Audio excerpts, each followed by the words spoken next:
Throughout my career, I've had something looming in the back of my mind, and that is legacy and what I would want that to look like, right?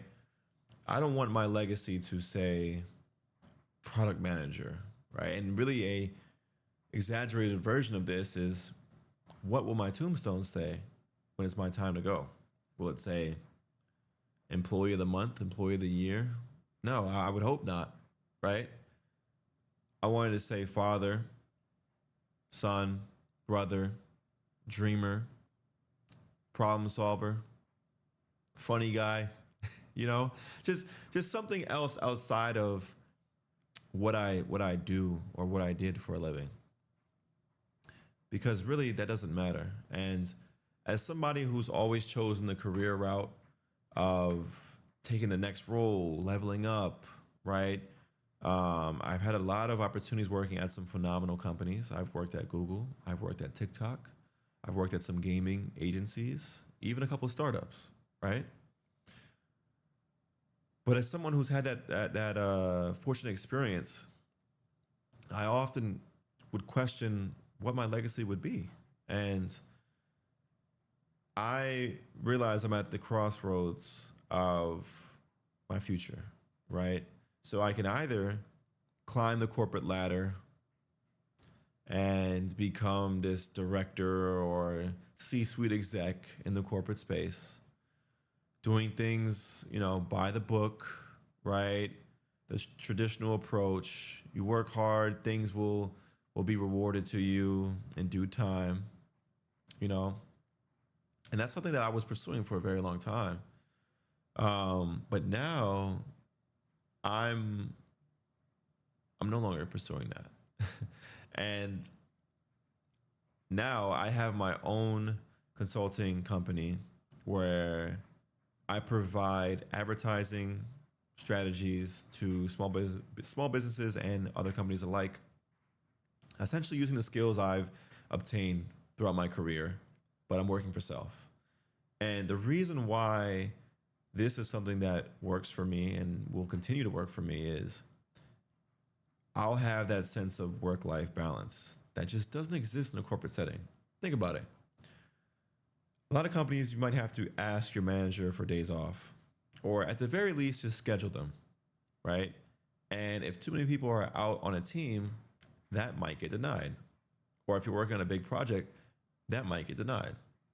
So you essentially have to ask for permission to get time off so that you can live your life. And really, what ends up happening is if you go on a vacation for a week or even 2 weeks in some instances, you get paid and life is amazing. Again, you'll get paid for that 2 week period. Life is amazing because you're not working and you're doing all the things that you want to be doing. But in the back of your mind, you're thinking about work. As the days get closer and closer and closer to returning, you're not looking forward to coming back at all, right? And you know that, oh man, I gotta go back. I'm gonna be swamped with emails. I'm gonna have 1,000 emails when I come back. All these things. You might even have a work phone or some like a messaging app like Slack or Teams or whatever you used. And your phone's going off, and you're just not trying to think about it. You want to be as detached as possible, but then your manager calls your cell. You're like, oh man, this is broken. Are you near your computer? Can you fix it? Right? Like, there's no real respect of that. And ultimately, it's on you to set those boundaries. In some instances, you might get penalized for setting those boundaries. But really, that's the expectation, right? Like, you're on vacation, you come back to a mountain of work, and then you just almost regret even going. So, for me, I realized that I want my legacy to be based on how many people I impact, right? How many people I help. I honestly, not that I'm planning on it. I'm hoping to be here for a very long time, but when it is my time to go, I would love if my family is there and they see a bunch of strangers and they're like, who are these people? And these are all people that I touched along the way in my life, right? I'm hoping that, let's say I inspired a kid to go to a certain school or to start their own business, right? And they're a multimillionaire, or I my mindset helped someone else overcome something, right? Like, or I was just a listening ear to a friend and I said something to help them. Basically, what I'm saying is that to me is a much better legacy than someone who has worked 30 years at a company, because those 30 years, I feel like they come with sacrifice. And in my mind, I kind of follow the traditional mindset of wanting to be a provider and set the stage for my future family. But in the same breath, what does that look like, right? Like if I'm working and I'm making a substantial amount of money, I'm ensuring that my future kids have college funds if they choose to go. I can invest in them if they decide to start a business, right? Family vacations, a proper wedding and a honeymoon for my wife, like for my future wife, things like that. So having all these thoughts, right? There is a sacrifice though. That means I might miss my kid's basketball practice, or I might miss my daughter's yoga rehearsal or ballet performance. These are all things that more so matter, and it's a constant give and take. Again, I have no children whatsoever, but I'm at the point in my life where I'm thinking about what is really important to me, and family is one of those things that is extremely vital, right? Like, um, what's the purpose of really pursuing all these riches if you have no one to share it with? Now, in the same breath, it doesn't mean I'm still not trying to be the best version of myself and be extremely successful, right? I value that so much that I've really put off, um, marriage and kids for a while, and will likely still have to do that until I'm at a point where I know I can provide the lifestyle that I would like to provide. Now, again, back to the corporate setting, a lot of people are, working moms, working dads, whether you're married or co-parenting or a single parent. It's a difficult instance of, sending your child to school, you going to work, you coming home, having to pick up your kid or have a babysitter or things like that. Like, think about how society is set up. You work a 9 to 5, you get paid every 2 weeks, right? From there, if you have a child, you either need to have a friend or family member watch a child or hire a babysitter. That's an expense. You're paying rent, or maybe having a mortgage. That's another expense. The travel to and from work, typically an expense. Food, utilities, gas, all these things, they definitely add up. So what are you really left with after that 2 week paycheck, right? And this is why I say the corporate world, it really is a trap, because once you're in it, it's very hard to break out of it. You become reliant on the checks. And think about it. What can you accomplish in 2 weeks? If I told you, I said, hey, you have 2 weeks left to live.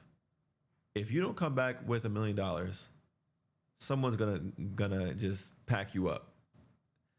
You would do an insane amount of strategy planning, you know, brainstorming to figure out how you can make $1 million in 2 weeks. And again, that is a drastic simplification, right? But essentially what I'm saying is this: your time is extremely valuable, and you might have $1 billion idea, but you won't have the time to cultivate that because you're working 9 to 5.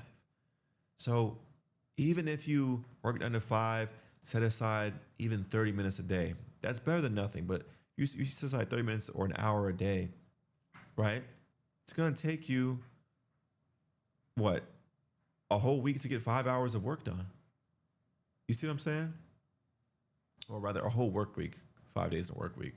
So it's really difficult because you're giving your ideas to a company that's giving you a fraction of what it's really worth. Think about that. And don't get me started on interns. Interns have I love interns. Interns have the best ideas. Okay. And as somebody who was that intern who had awesome ideas, and fortunately mine were listened to, I was at an awesome company. But interns, like, their ideas are often used, but there's not really a reward outside of maybe a full-time job, right? Like, and also just think about this. Did you see the AI? I call it the AI free agency that happened last year in 2025, where all these companies were hiring people. OpenAI, Google, Meta, they all were hiring different people who were 18, 19, 20, 21, paying them multi-millions of dollars. Some of them were even making more than LeBron. How does that make sense? That LeBron James, the GOAT, we have a 19-year-old kid making more than LeBron James. How is that possible? Because these kids took the time to scale their idea in a sense or in a fashion that a multi-billion-dollar company like Open or like Google, because we don't know OpenAI's real worth. We'll talk about that in another video. But like Google or like Meta decided to provide a multi-million-dollar salary to these kids, right? Again, what you do in a corporate setting can only be valued with a rubric that's provided by your manager. So if you're a product manager, your manager is going to have a list of things that will show if you meet expectations, if you exceed expectations, if you go above and beyond, or if you don't meet the expectations, right? So in the same breath, you could be the best employee ever. At best, you'll get a promotion. You're not going to get that multi-million-dollar contract like these 18 and 19-year-olds that had AI startup companies. So again, I'm not here to be a doom and gloom person about the corporate workspace, but I'm rather trying to be a additional perspective as you navigate or decide to, even if you decide if you want to work in it, rather. So assess what you want to do, identify your skills, hone new skills, right? We live in the best time for learning things, the digital age. You can use the internet, you can use AI. Just be mindful of the sources, and you can learn things. In that 2-week period, just try to think, hey, how can I make $1 million? Or even doesn't have to be $1 million. Just set a specific number for you. How can I make this amount of money? Right? And don't beat yourself up if you don't make it. It's the fact that you tried. You were extremely productive, right? More productive than you can ever be at any company in 2 weeks. You see what I'm saying? So again, keep this in the back of your mind. I'm not saying quit your job. Okay. I understand bills got to be paid. You got to eat.